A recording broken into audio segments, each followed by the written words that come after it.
नमस्कार, very good morning. कैसे हैं आप सभी लोग। हाजिर है आपका अपना चहिता प्रदीप सर द एक्सीलेंसेस क्लासेस पर। ठीक है, जैसे कि आप लोगों को पता है कि कभी कभार मेरी वीडियोस आप पे टाइम पे नहीं पहुंच पाती है। एक्चुअली थोड़ा सा प्रॉब्लम चल रहा था दोस्तों, लेकिन अब वो सारे के सारे प्रॉब्लम शॉर्ट आउट हो चुके हैं। आपको ऐसे ही इसी माध्यम से आपको रेगुलर क्लासेस मिलेंगी हिंदी की। ठीक है, चलो ज़्यादा टाइम वेस्ट नहीं करेंगे हम लोग, है ना। तो जहाँ तक मुझे पता है कि हम लोगों ने कि वर्णमाला का लास्ट चल रहा था हमारा पैटर्न, उसी पैटर्न को मैं आगे भी कंटिन्यू करता हूँ। ठीक है, देखिए, अगर आपसे पूछा जाए कि प्रयोग के आधार पर व्यंजनों को कितने भागों में बांटा गया है, व्यंजनों को कितने भागों में बांटा गया है, तो याद रखिएगा 8। कितने? 8 भागों में व्यंजनों को बांटा गया है। जबकि पहला कौन सा है, देखें आप। पहला होता है आपका स्पर्शी। कौन सा होता है पहला दोस्तों आपका? पहला होता है आपका स्पर्शी व्यंजन। ठीक है, स्पर्शी व्यंजनों की संख्या कितनी होती है, तो याद रखिएगा स्पर्शी व्यंजनों की संख्या है 16। कौन कौन से? क वर्ग, ट वर्ग, त वर्ग और प वर्ग। इन सभी वर्गों के प्रथम 4 वर्ण।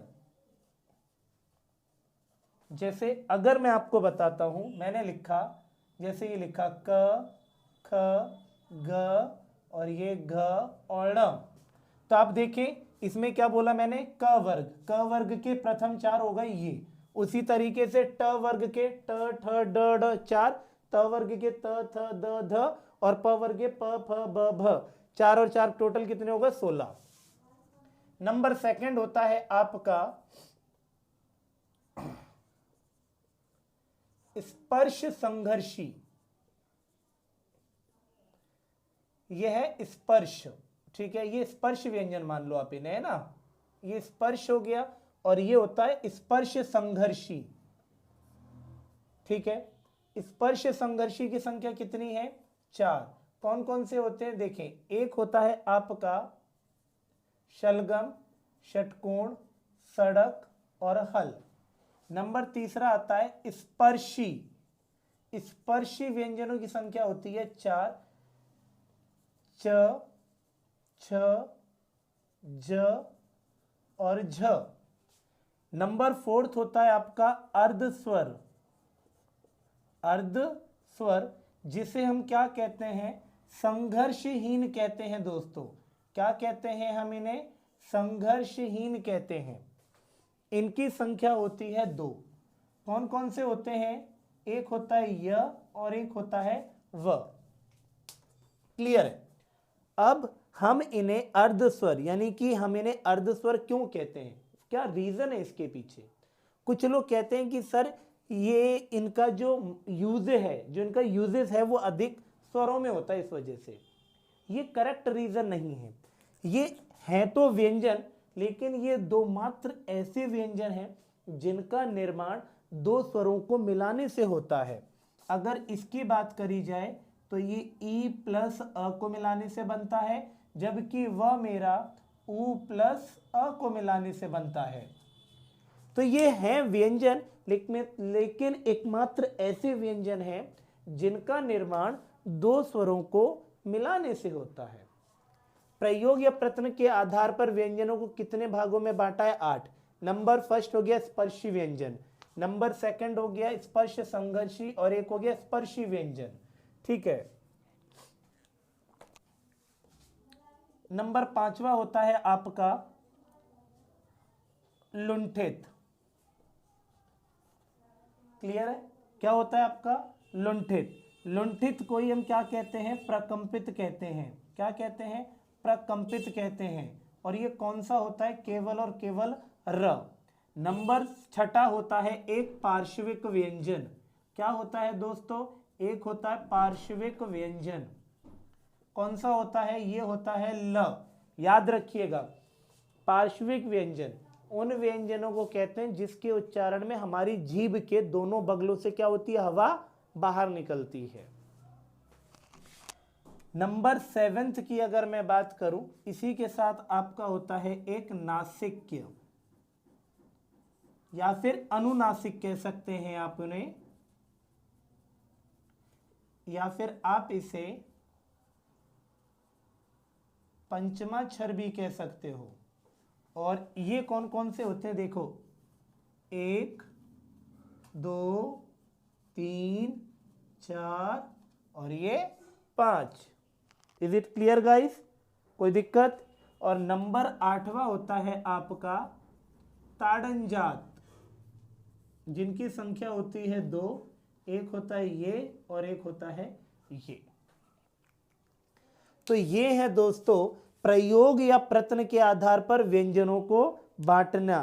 कितने आधार पर बांटे गए हैं? 8 भागों में बांटे गए हैं। वो 8 भाग कौन से हैं? ये आप इसका स्क्रीनशॉट ले लीजिएगा। फिर अब हम इसका अगला स्टेप करने वाले हैं।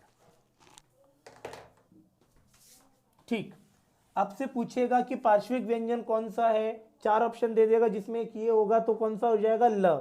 लुंठित कौन सा है? र। संघर्षहीन कौन कौन से होते हैं? संघर्षहीन को क्या कहते हैं? संघर्षहीन को ही हम कहते हैं भैया जी अर्ध स्वर। क्लियर है?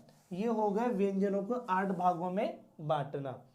जैसे कि आप जानते हैं कि स्पर्श व्यंजन 25, ऊष्म व्यंजन 4, अंतस्थ व्यंजन 4, अल्प प्राण, महाप्राणी, सारी चीज मैं आपको करा चुका हूं। ठीक है, अब हम आगे बढ़ते हैं। देखिए, इसके साथ साथ अब मैं यूज करने वाला हूं बहुत ही बेहतरीन चीज। देखिए, अगर आप देखेंगे कि हम जैसे कि कोई भी वर्ड लिखा, मैंने ये हिंदी लिखी, तो देखो ये जो रेखा मैंने जो ऊपर अंकित की है, इस रेखा को कहते हैं दोस्तों हम लोग शिरोरेखा। क्या कहते हैं? शिरोरेखा।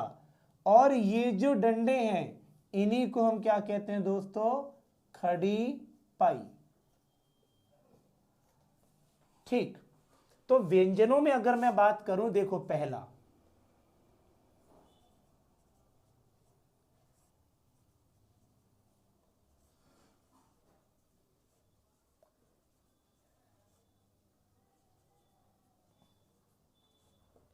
खड़ी पाई से पहले, खड़ी पाई से पहले बने व्यंजन कितने होते हैं? याद रखिएगा। आप जानते हैं कि मूल व्यंजनों की संख्या कितनी होती है दोस्तों? 33। इन 33 में ऐसे व्यंजन जो खड़ी पाई से पहले बनकर के पूर्ण रूप से तैयार हो जाते हैं, उनकी संख्या होती है 22। उनकी संख्या कितनी होती है? 22। क्लियर है? इन्हीं 33 में। जैसे एग्जांपल मैं आपको बता देता हूं। देखो, जैसे कि मैंने बोला ख, ये खड़ी पाई, खड़ी पाई से पहले बन के तैयार हो गया, खड़ी पाई से बाहर नहीं गया। ये देखिए खड़ी पाई, ये रही खड़ी पाई से पहले, खड़ी पाई से पहले, खड़ी पाई से पहले, खड़ी पाई से पहले, खड़ी पाई से पहले, खड़ी पाई से पहले। ये देखो, तो ऐसे टोटल होते हैं 33 जो हैं, उन्हीं में 22 व्यंजन ऐसे हैं जो खड़ी पाई से पहले बन के तैयार हो जाते हैं।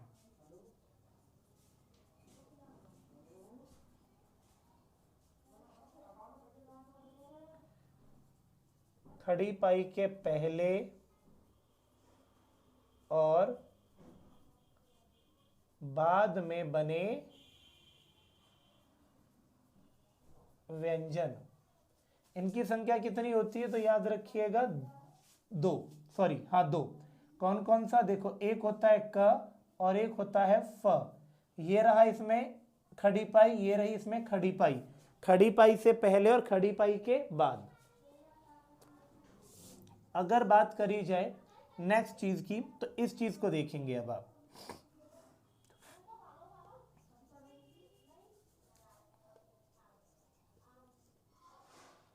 बिना खड़ी पाई वाले व्यंजनों की संख्या कितनी होती है? तो 22 और 2 कितने हो गए? 24। 33 में से 24 माइनस करेंगे तो कितने बचे दोस्तों? 9। अब वो कौन कौन से हैं देखें। अगर मैं बात करूं, एक तो ये होता है, ठीक, 2 3 4 5 हो गए, 5 6 7 8 और ये 9। क्या इनमें कहीं पर भी आपको खड़ी पाई दिखती है? नहीं। तो ये होते हैं बिना खड़ी पाई वाले व्यंजन, जिसमें खड़ी पाई का प्रयोग नहीं हुआ है। दूसरी चीज, इन्हीं को हम कहते हैं दोस्तों गोल वर्ण। क्या कहते हैं? गोल वर्ण। क्यों? क्योंकि इनके नीचे का जो आकार है, आप आकार देखेंगे तो वो कैसा लगता है? हल्का सा गोल शेप में आता है।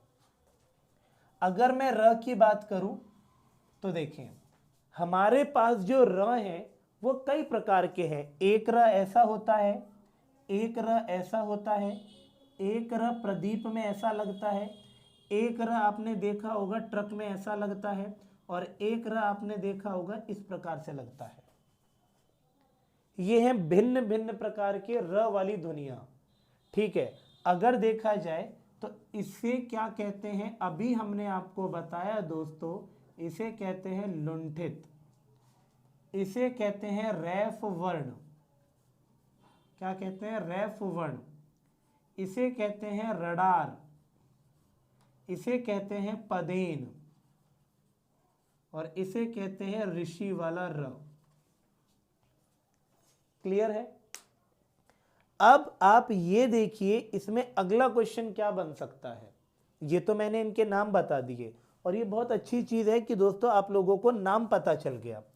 ठीक है, अब ये जैसे ही नाम पता चला तो इसमें होता क्या है, इस चीज को अगर आप देखें तो देखें, पूछता है कि इसका नाम क्या है? रैफ वर्ण। इसे क्या कहते हैं? रडार। इसे क्या कहते हैं? पदेन। ये कौन सा होता है? र से ऋषि वाला। क्लियर? क्या होता है? र से ऋषि वाला होता है। दूसरी चीज, अगर यहां से क्वेश्चन ये पूछा जाए कि इन सभी में कौन कौन से स्वर सहित हैं और कौन कौन से स्वर रहित हैं, तो याद रखिएगा केवल और केवल ये, केवल और केवल ये जो है वो होता है स्वर सहित, स्वर रहित। ये होते हैं स्वर रहित, यानी कि ये हमेशा आधा होता है, इसमें स्वर नहीं लगा होता। याद रखिएगा इस चीज को। जबकि 1 2 3 4 ये चारों के चारों जो होते हैं वो होते हैं स्वर सहित। क्या होते हैं? स्वर सहित होते हैं। याद रखिएगा इस चीज को। तो अगर आपसे पूछा जाए खड़ी पाई से पहले बने व्यंजनों की संख्या कितनी है, तो 22। खड़ी पाई के पहले और बाद में बने व्यंजनों की संख्या कितनी है? 2। ठीक है, बिना खड़ी पाई वाले व्यंजन कितने हैं? 9। कौन कौन से हैं ये? र कितने प्रकार के ये दिख चुके हैं आपको, इनके नाम मैं बता चुका हूं। रैफ वर्ण जो होता है वो होता है आपका स्वर रहित। स्वर रहित का मतलब होता है जिसमें स्वर शामिल नहीं होता। अब बताइए भैया जी, अगर इसमें किसी को कोई भी डाउट है तो बताएं आप। क्लियर है? तो ये आज हमारी वर्णमाला का जो एक टॉपिक था वो हो गया एक तरीके से खत्म। क्लियर है? अब इसी के बाद मैं एक टॉपिक और लेकर आता हूं। ठीक है,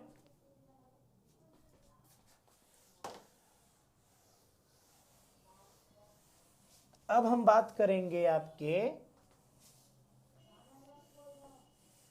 किसकी? खंडन की।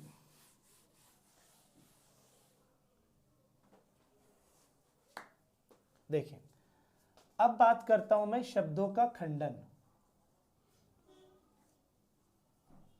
शब्दों का खंडन।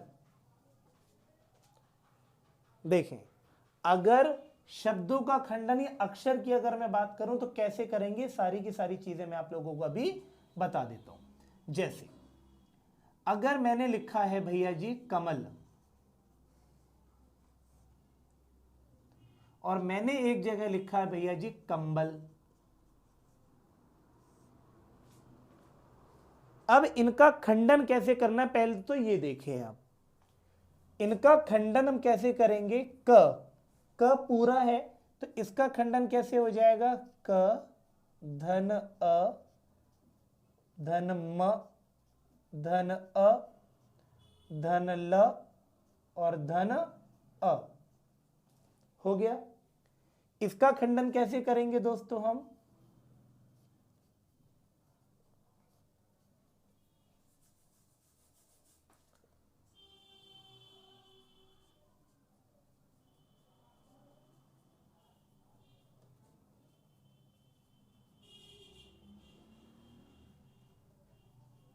ये लीजिए, ये हो गया इनका खंडन। ठीक, खंडन करने के बाद क्वेश्चन क्या पूछ सकता है कि इसमें अक्षर कितने हैं और इसमें अक्षर कितने हैं। तो देखो दोस्तों, 1 2 3, इसमें कितने अक्षर हैं? 3 अक्षर। इसमें कितने हैं? 1 2 और 3, इसमें भी 3 अक्षर हैं। याद रखिएगा, अक्षरों की अगर संख्या गिनने के लिए आ जाए तो आप हमेशा पूरे पूरे अक्षरों को गिनोगे, अधूरे अक्षरों को आप नहीं गिनोगे। अगर पूछा जाए कि अक्षर कितने हैं तो अक्षर हमेशा पूरे होने चाहिए, आधे नहीं होने चाहिए। ठीक, अगर पूछा जाए कमल शब्द में वर्णों की संख्या कितनी है तो आप सोचोगे वर्णों की संख्या अगर आपको निकालनी है तो सबसे पहले आपको उसका खंडन करना पड़ेगा, जैसे मैंने किया है। जैसे आप इसका खंडन कर लेते हो तो खंडन करने के बाद आपको पता चलेगा वर्णों की संख्या। तो अब आप गिनते हैं 1 2 3 4 5 6, लेकिन दोस्त इसमें जो वर्ण है वो कितने वर्ण हैं? 5 वर्ण हैं। और इसमें कितने हैं? 1 2 3 4 5 6 7, इसमें 6 वर्ण हैं। अब आप बोलोगे सर यहाँ 6 7 गिन रहे हो तो 6 लिख रहे हो, या 6 लिख रहे हो तो 5 लिख रहे हो, इसका मतलब एक कम कर रहे हो क्या आप? नहीं दोस्त, याद रखिएगा कि अगर मैं आप लोगों को बता देता हूं कि अगर इनका खंडन करने के बाद अगर अंतिम वर्ण छोटा अ होगा, क्या होगा? छोटा अ होगा, तो उन्हें वर्णों की संख्या के तौर पर आप नहीं गिनेंगे। क्या कहता हूं मैं, समझें आप। अगर कभी भी वर्णों की संख्या पूछी जाए तो सर्वप्रथम आप उसका खंडन करेंगे। खंडन करने के बाद अगर अंतिम वर्ण छोटा अ होगा तो उसे वर्णों की संख्या में मत गिनिएगा। यदि अ के अलावा कोई और होगा तो आप उसे अवश्य गिनिएगा। जैसे रेखा, तो ये क्या बन जाएगा? र धन ए धन ख और धन आ। अब जैसे ही मैंने ये लिखा तो 1 2 3 4, इसमें छोटा आ नहीं बड़ा आ है, तो इसमें वर्णों की संख्या कितनी बनती है? 4 वर्ण। Is it clear guys? अगर मैं बात करता हूं जैसे कि मैंने बोला